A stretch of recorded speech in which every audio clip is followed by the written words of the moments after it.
আয় হায়, বাহিরে এই মশারি টানানো কেন হঠাৎ করে? আসলে আপনাদেরকে ভিডিওটা দেখাই একটা, মানে কি একটা ব্যাপার স্যাপার। হঠাৎ করে ভাবলাম যে কি রে, এক পাশের বাড়িতে একটু গেছিলাম। পাশের বাড়িতে যাওয়ার পরে যে কোনো একটা কাজে গেছিলাম, যাওয়ার পরে দেখি যে বাহিরে শুধু এই জায়গায় ওই জায়গায় চারপাশে শুধু মশারি আর মশারি টানে রাখছে। পরে দেখতে দেখতে এই মশারি টানে রাখলো কেন, এটার তথ্য বের করার জন্য আমি হঠাৎ করে ভাবলাম যে একটু ভিডিও করি বাহিরে কেন মশারি টাঙায় রাখছে, যে বাহিরে কি মানুষ এই মশারির নিচে ঘুমায় নাকি। পরে দেখি যে আমি এই ভিডিও করা শুরু করলাম, যে আপনাদেরকেও দেখাই, আমিও দেখি যে আসলে কেন মশারি টানে রাখলো বাহিরে এভাবে।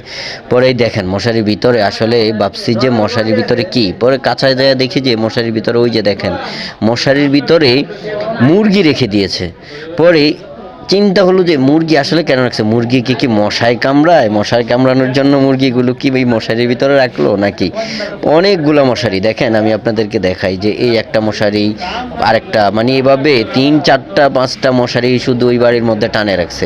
মানে কি একটা ব্যাপার, অদ্ভুত একটা ব্যাপার স্যাপার। পরে দেখতে দেখতে দেখি যে মশারির ভিতরে যে মুরগি রাখছে। পরে জিজ্ঞেস করলাম যে মুরগির কেন ওই মশারির ভিতরে রাখছে। পরে বললো যে মুরগি মশারির ভিতরে রেখে পালার কারণ হচ্ছে যে এই মুরগিগুলো যেন বাজ পাখি কিংবা এই বেজি এটা সেটা থেকে যেন আক্রমণ থেকে, শত্রুর আক্রমণ থেকে যেন বাঁচাইতে পারে, যেন কিছু খেয়ে না নেয়। তারপরে দেখলাম যে আবার দেখতে দেখতে দেখলাম যে কিছু চীনা হাঁস, চীনা হাঁসগুলো দেখেও ভিডিও করলাম। চীনা হাঁসগুলো অনেক সুন্দর দেখতে।